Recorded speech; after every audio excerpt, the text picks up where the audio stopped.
everyone, my name is Dev Bansal. Welcome to my channel. So first of all, I am going to give you a quick introduction on parts of speech, and in the rest of the classes, in the following classes, we will be studying in detail of each of the part of speech. So let's begin.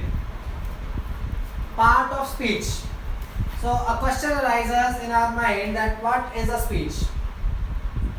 So speech is a name given to a word based on its job. Okay. So simply I can say that a name which is given as according to its job to a word, or in another words I can say a job title.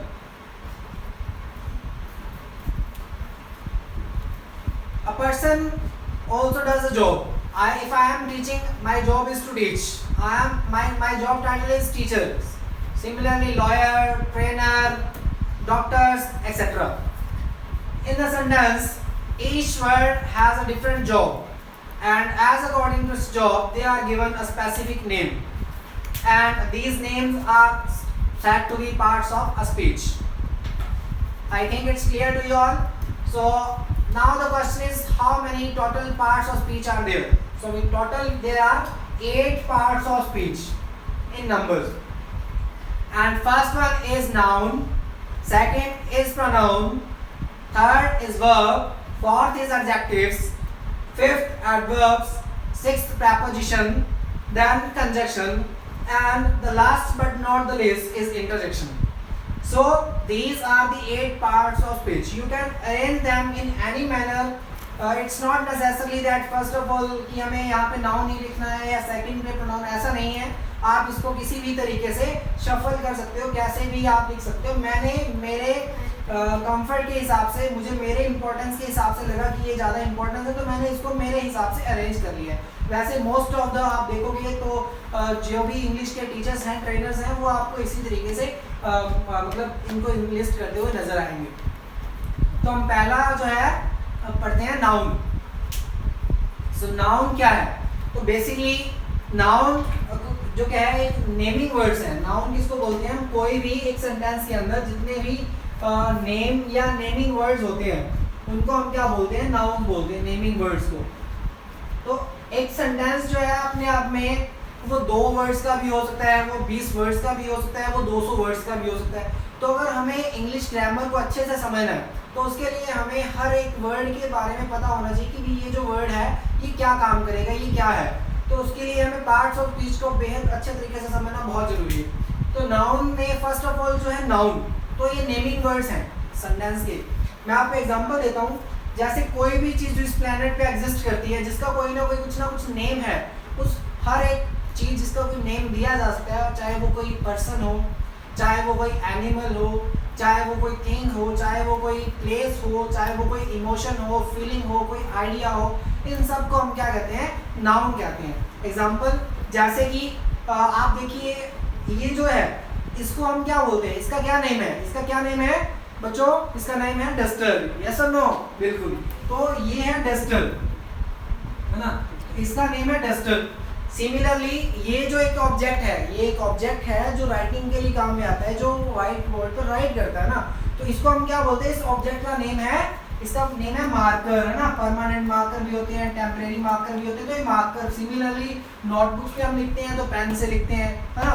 तो हमारे इसी तरीके से किसी place का नाम है, जैसे मैं रहता हूँ लखनऊ में, तो लखनऊ एक जगह का नाम है. दिल्ली, सिमिलरली दिल्ली, मुंबई, ऐसे ही पर्सन्स के नेम होते हैं, रोहन, राहुल, श्याम. तो ये सारे नेम को रेफर्स करते हैं. तो ये सारे जो नेम होते हैं इनको हम नाउन कहते हैं. इसी तरीके से कुछ फीलिंग्स और इमोशंस की मैंने आपको बताया. तो जैसे देखिए फीलिंग्स कैसी होती है? किसी को लव करना, किसी को हेट करना, है ना. तो लव और हेट, लाइक, है ना. तो ये सारी चीज़ें जो है अपने आप में क्या है? ये भी नाउन्स होती हैं. यस और नो? तो ये सारी की सारी नाउन है जो नेमिंग वर्ड को रेफर करती है, जो किसी का नेम हो सकती है, ये नाउन होती है. आई होप कि आपको समझ में आ रहा है. ठीक है. तो नेक्स्ट पार्ट है प्रोनाउन का. तो नेक्स्ट टॉपिक जो हम पढ़ने वाले हैं वो है प्रोनाउन. तो प्रोनाउन, इसको समझाने से पहले मैं आपको 1-2 एग्जांपल देना चाह रहा हूँ. एग्जांपल देखिए, आप एग्जांपल को समझने की कोशिश करिए, फिर अपने इसको देखेंगे कि इसकी डेफिनेशन क्या होती है.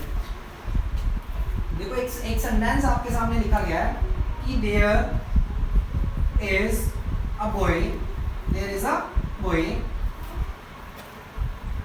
ही is Rahul, there is a boy, he is Rahul, Rahul is Rahul plays cricket, Rahul studies in 12th class for example. मैं मान लेता हूँ कि भाई राहुल नाम का कोई लड़का है, वो +2 में पढ़ता है। तो इसमें क्या हो रहा है, आप अगर सेंटेंस में देखेंगे तो यहाँ पे बार बार राहुल का यूज हो रहा है, राहुल राहुल राहुल। एंड ये सेंटेंस आप पढ़ के देखेंगे ना, तो रीडर जो है इसको पढ़ रहा होगा, वो देखेगा कि यार क्या हो रहा है, बार बार एक ही जो नाउन को हम रिपीट कर रहे हैं, रिपीटिशन हो रहा है। तो इससे क्या सेंटेंस की जो आप एक पैराग्राफ फ्रेम करते हैं, कॉम्प्रिहेंसिव पार्ट बनाते हैं, तो ये इसकी जो सुंदरता है, जो इसका ब्यूटीनेस है, इसकी ब्यूटीफाई को किल कर देता है। क्योंकि हम इंग्लिश ग्रामर में हमें वर्ड्स को कम से कम यूज़ करना होता है, रिपीट नहीं करना होता है, ये बिल्कुल अननेचुरल वे है। तो हमें क्या करना होगा, यहाँ पे राहुल हमारा नाम है ना, क्योंकि नाउन है किसी का, तो हमें इसको बार बार यूज़ नहीं करना है। तो इंस्टेड ऑफ हमें इसकी जगह फिर क्या करना है, अगर नाउन नहीं यूज़ करना है तो कुछ तो करना होगा ना। तो नाउन नहीं करना है तो उसकी जगह हमें प्रोनाउन का यूज़ करना है। तो हमें कहना है कि भाई राहुल एक लड़का है, तो बार बार इसका यूज़ नहीं करते हुए हमें इसकी जगह कुछ और वर्ड्स को यूज़ करेंगे, और इन्हीं और शब्दों को जो नाउन को रिप्लेस करते हैं, जो नाउन की जगह लेते हैं, जो नाउन के जगह पर काम में आते हैं, उनको हम बोलते हैं प्रोनाउन। तो यानी कि ये क्या करते हैं, ये नाउन को रिप्लेस करते हैं। तो हम कह सकते हैं कि रिप्लेसर्स ऑफ नाउन। तो ये नाउन के रिप्लेसर्स होते हैं, नाउन की जगह पर काम में आते हैं। तो ये सेंटेंस हमें कैसे लिखने होंगे, there is a boy, he is Rahul, he plays cricket, he studies in 12th class. So rather than using Rahul again and again, we have to use a pronoun instead of these nouns. I hope it is clear to you all. Great. Now next part of speech is verb. तो ये जो अगला जो part of speech है वो है verb। और अगर मैं ये कहूँ कि जो पार्ट ऑफ स्पीच जो verb है, ये मोस्ट इम्पॉर्टेंट है इन सब में से। वैसे तो सभी का अपना अपना एक इम्पोर्टेंस रोल है, अलग अलग है, लेकिन फिर भी अगर देखा जाए तो ये मोस्ट इम्पॉर्टेंट है। क्यों? क्योंकि इसके दो रीज़न है। फर्स्ट रीज़न तो ये है कि वर्ब जो है वो अपने आप में कंप्लीट सेंटेंस होता है। आप एक सेंटेंस को बिना वर्ब के फ्रेम कर ही नहीं सकते हैं। A sentence can not be framed without a verb. So एक रीज़न तो ये हुआ। सेकंड रीज़न क्या है? सेकंड रीज़न ये है कि जो वर्ब है वो ही एक मात्र ऐसा पार्ट ऑफ स्पीच है जो टाइम को रेफर करता है।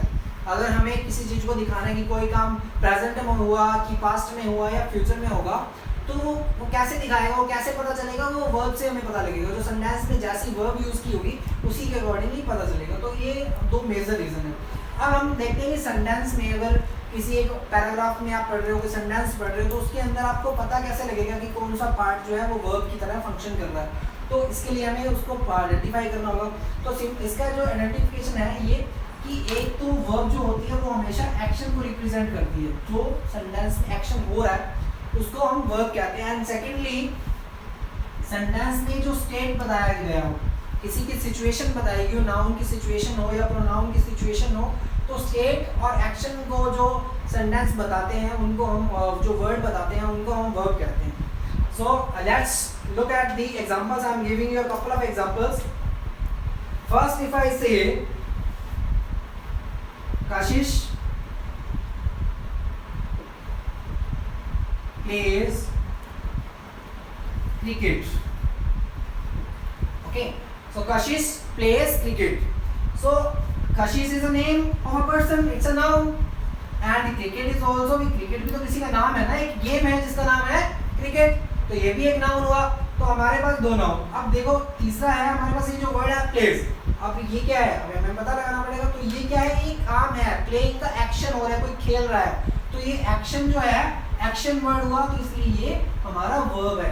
क्योंकि ये एक्शन आप, और सबसे बड़ी बात है आप एक्शन को देख नहीं सकते, you can not see. Action को देख नहीं सकते है ना। अगर कोई क्रिकेट खेल रहा है तो आप क्या कर सकते हो, आप बैट को देख सकते हो, आप बॉल को देख सकते हो, आप बॉलर जो बॉल फेंक रहा है उसको देख सकते हो, जो बैटिंग कर रहा है उसको देख सकते हो, लेकिन आप खेल को देख नहीं सकते, उसको सिर्फ एंजॉय किया जा सकता है। तो दूसरी सबसे बड़ी जो आइडेंटिफिकेशन है वर्ब की, that you can't see the action, you can't see the verb. तो ये तो हुआ एक्शन की जैसे कि सेंटेंस में एक एक्शन की जैसे एक वर्ब कैसे जो है अपना रोल प्ले करती है। सेकेंडली एक स्टेट की जैसे कैसे एक सेंटेंस के अंदर नाउन और प्रोनाउन की सिचुएशन को एक वर्ब बताती है। Let's see another example I am giving you. Kashish is a student, Kashish is a student. Again Kashish is your noun because it's a name. Student भी क्या है भाई, एक ऐसा कोई पर्सन जो स्कूल में स्टडी करने जाता है उसको स्टूडेंट बोलते हैं, तो ये भी किसी का नेम हुआ है ना, तो नाउन हुई। अब रही बात ये जो अ है ये क्या कर रहा है, ये एक हमारा एडजेक्टिव है, इसको हम अगले पार्ट में देखते हैं। फिलहाल आप देख लीजिए कि ये जो इज है, कशिश क्या है, स्टूडेंट है, इसकी स्टेट क्या है, इसकी सिचुएशन वो एक स्टूडेंट की है, तो ये जो इज है वो एक वर्ब है, इसकी स्टेट को बता रहा है, इसकी सिचुएशन को बता रहा है ना। इसको हम टू बी वर्ब बोलते हैं, to be verb, to be. I think it is clear to you all, okay. And now moving to our next part of speech which is adjective, which is adjective. Next part of speech is adjective. So verb are action words, or we can say they express the state or the situation of the person or any noun or a pronoun. And next is adjectives. So adjectives में क्या है, आप इसकी अगर देखेंगे नाम से, तो एडजेक्टिव्स के नाम से ही आपको थोड़ा सा हिंट मिल जाएगा, थोड़ा सा आपको आइडिया लग जाएगा कि हम क्या पढ़ने वाले हैं इसमें। तो adjectives means they will add something, but they will do, they will add something, they will add something, what they will do, they will add something. क्या ऐड करेंगे वो, तो कुछ ना कुछ ऐड करेंगे। क्या ऐड करेंगे, कुछ ना कुछ आप उसको किसी नाउन को या प्रोनाउन को वो मॉडिफाई कर देंगे ना, ये नाउन और किसी नाउन या फिर किसी प्रोनाउन को मॉडिफाई करेंगे, उसके मीनिंग में कुछ ना कुछ चेंजेस कर देंगे, या तो उसको कुछ अच्छा बना देंगे या उसको कुछ बुरा बना देंगे, लेकिन definitely so adjectives they will add something in the meaning of a noun और a pronoun. So let's go with examples. Rahul is handsome, he is a lawyer. So Rahul is a name of a person and Rahul is handsome. So Rahul कैसा है, handsome है। राहुल एक noun है तो उसके अंदर कुछ ना कुछ ऐड कर दिया कि राहुल कैसा है, राहुल स्मार्ट है, तो ये स्मार्ट है, हैंडसम है, क्लेवर है, इंटेलिजेंट, तो इसके मीनिंग को मॉडिफाई कर दिया कुछ ना कुछ, है ना। तो ये जो वर्ड है जो इसको मॉडिफाई कर रहा है, इसको हम बोलते हैं एडजेक्टिव। नेक्स्ट है एडवर्ब्स। तो जैसा कि एडजेक्टिव्स होते हैं ऐसे ही एडवर्ब्स होते हैं, लेकिन इनमें क्या फर्क होता है, ये भी कुछ ना कुछ ऐड करेंगे। देखो ऐड, क्या ऐड करेंगे, कुछ ना कुछ ऐसा ऐड कर देंगे जिससे कि मीनिंग में चेंज आ जाएगा। अब किसके मीनिंग में चेंज आएगा, एडवर्ब्स। सो ये मॉडिफाई करेंगे, ये ऐड करेंगे किसके मीनिंग के अंदर, एक वर्ब के मीनिंग को चेंज कर सकते हैं, ये एक एडजेक्टिव को भी चेंज कर सकते हैं, या फिर एक एडवर्ब एक दूसरी एडवर्ब को भी मॉडिफाई कर सकती है।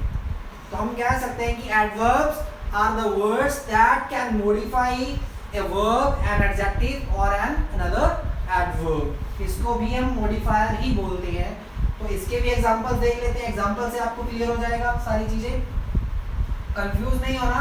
और एक और बात जो सबसे खास बात है एडवर्ब्स की, कि एडवर्ब में 90% केसेस में जो एडवर्ब्स होती है वो अपनी फॉर्म चेंज कर लेती है, एडजेक्टिव से एडवर्ब बनता है और इनके लास्ट में एल वाई लगा होता है। एग्जांपल देखिए आप क्लियर हो जाएगा। अगर मैं कहूँ कि she sings beautifully, she sings beautifully. अब देखिए एक और एग्जांपल ले लेते हैं हमने, she sings beautifully. Another example is Rahul is very intelligent.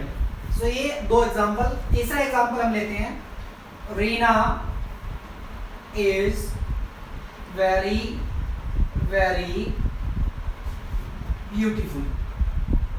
Reena is very very beautiful.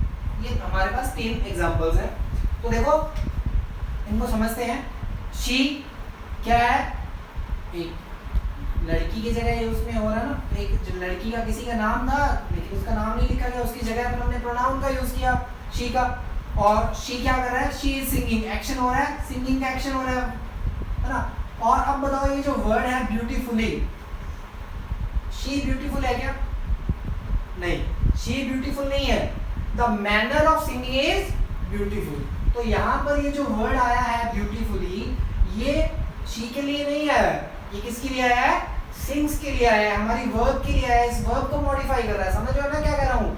तो ये जो वर्ड है ब्यूटीफुली, ये वर्ब को मॉडिफाई कर रहा है. और वर्ब को मॉडिफाई करेगा तो ये क्या हो जाएगा? एडवर्ब. अभी बताया ना कि एडवर्ब क्या करता है? वर्ब को मॉडिफाई करता है. Next example, Rahul is very intelligent. So Rahul noun है भाई, इज क्या है? वर्ब है. तो राहुल कैसा है? राहुल तो इंटेलिजेंट है. राहुल एक नाउन है. इस नाउन को मॉडिफाई किसने किया? इंटेलिजेंट ने. तो ये हुआ हमारा एडजेक्टिव. तो राहुल क्या है? राहुल वेरी नहीं है, Rahul is not very, Rahul is intelligent. Rahul intelligent adjective है हमारा, इंटेलिजेंट. अब कितना इंटेलिजेंट है? Very intelligent. तो ये जो शब्द है, ये जो वर्ड है वेरी, ये किसको मॉडिफाई कर रहा है? ये मॉडिफाई कर रहा है इस एडजेक्टिव को, इस इंटेलिजेंट को, कि कितना इंटेलिजेंट है. How intelligent is Rahul. So Rahul is very intelligent. तो वेरी क्या है? ये एक एडवर्ब है जो कि एडजेक्टिव इंटेलिजेंट को मॉडिफाई करने के लिए इस सेंटेंस में यूज होता है. लास्ट सेंटेंस है इस पार्ट ऑफ स्पीच के एडवर्ब्स का. Reena is very very beautiful. Now Reena again is a noun. So Reena is your verb. Reena कैसी है भाई? रीना तो सुंदर है, ब्यूटीफुल है. ये हुआ इसका एडजेक्टिव, इसकी क्वालिटी हुई इस नाउन की. अब वो कितनी सुंदर है? Very intelligent. कितनी सुंदर है? वेरी ब्यूटीफुल, सॉरी, बहुत सुंदर है वो. ये हुआ एडवर्ब जो कि इस वाली एडजेक्टिव को मॉडिफाई कर रहा है. फिर इसका क्या काम हुआ? तो देखो यहाँ पे ये जो वेरी आ रहा है, Reena is very very beautiful, ये ब्यूटीफुल हुआ एडजेक्टिव, ये हुआ एडवर्ब. और ये जो इसके साथ में जो वेरी आ रहा है, ये भी एक एडवर्ब है. अब कैसे एडवर्ब है? क्योंकि ये एडवर्ब इस वाले एडवर्ब को क्या कर रहा है? मॉडिफाई कर रहा है. वेरी इंटेलिजेंट, कितना इंटेलिजेंट है, कितना ब्यूटीफुल है? Very beautiful. लेकिन उसको भी और ज़्यादा एग्जीक्यूट करके, उसको भी और भी ज़्यादा, अगर हमें ज़्यादा बताना है तो हम एक और एडवर्ब का यूज़ करेंगे जो कि इस वाले एडवर्ब को मॉडिफाई करे. इस तरीके से हम ये कह सकते हैं कि एक एडवर्ब क्या है? एक वर्ब को, एडजेक्टिव को और एक दूसरी एडवर्ब को मॉडिफाई करता है. तो नेक्स्ट पार्ट ऑफ स्पीच जो हमारा है वो है प्रेपोजिशंस. मैं आपको बिल्कुल फास्टली बताऊंगा, है ना, ज़्यादा टाइम नहीं लूंगा आपका. प्रेपोजिशंस, तो जो प्रेपोजिशंस है इसके नाम से क्लियर है, प्री एंड पोजिशंस. सो ये क्या करते हैं? ये किसी एक नाउन या एक प्रोनाउन का दूसरे नाउन या दूसरे प्रोनाउन के साथ आपस में क्या रिलेशन है, किस वो पोजीशन में है, उसके लिए इनको यूज किया जाता है. वैसे इनके जो प्रेपोजिशन है वो कैसे फ्रेम हुआ है? वर्ड प्रेपोजिशन का आप देखोगे तो देखो आप, ये दो शब्दों से मिलकर बना है, प्री और पोजीशन. प्री मतलब होता है बिफोर या पहले, और पोजीशन मतलब उसकी स्थिति क्या है, पोजीशन क्या है. तो ये किसी नाउन या प्रोनाउन से पहले लगते हैं और एक नाउन का दूसरी नाउन के साथ किस पोजीशन में है, वो किस रिलेशनशिप में है, वो बताता है. एग्जाम्पल देखिए आप, बहुत ही इजी सा एग्जाम्पल है इसके. जैसे कि उदाहरण के लिए बताता हूँ, इन हो गया, ऑन, फॉर, फ्रॉम, एक्सेट्रा, बहुत सारे होते हैं ये. और देखिए ये मान लीजिए ये मेरा हाथ है ना, ये मैं अपने हाथ के ऊपर इस डस्टर को रख रहा हूँ, है ना. तो ये एक नाउन है हैंड, दूसरा नाउन है डस्टर. तो ये इसके ऊपर पोजीशन में है, इसका रिलेशनशिप, इसकी पोजीशन क्या है? इसके साथ ही ऊपर है. तो I will say the duster is on my hand और in my hand. If it is like this, the pen is in my hand, so ये इन की कंडीशन हो जाएगी. तो हम ये कह सकते हैं, if I say the book is on the table, the book is on the table. So एक नाउन तो हुआ आपका टेबल, दूसरा नाउन है बुक, तो बुक का टेबल के साथ क्या पोजीशन है, वो उसके ऊपर है, ऑन है, तो ये ऑन जो है ये हमारा प्रेपोजिशन। आई होप कि आपको समझ में आ रहा होगा। Now next part is conjunctions. So conjunctions क्या है, कंजंक्शंस जो है ये इसके नाम से ही आपको आधी चीजें क्लियर कर दे रहा हूँ मैं यहाँ पे कि कंजंक्शंस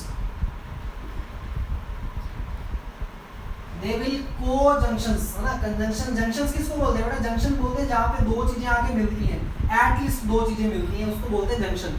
हाँ, तो कंजंक्शंस में भी क्या है, ये एक्चुअली मिलाते हैं, ये जॉइंट करते हैं, इसको हम कनेक्टर्स भी बोल सकते हैं, सेंटेंस कनेक्टर और वर्ड कनेक्टर, ये कनेक्ट करते हैं सेंटेंसेस को, वर्ड्स को, फ्रेजेस को, क्लोजेस को, है ना। तो इनको हम कनेक्टर्स भी बोल सकते हैं, कनेक्टर्स, जैसे कि एंड, बट, इफ, बिकॉज, और भी बहुत सारे हैं, ये इनकी लिस्ट है कंप्लीट। कैसे ये जोड़ेंगे, जैसे मैंने लिखा Ram and Rahul are my friends, है ना।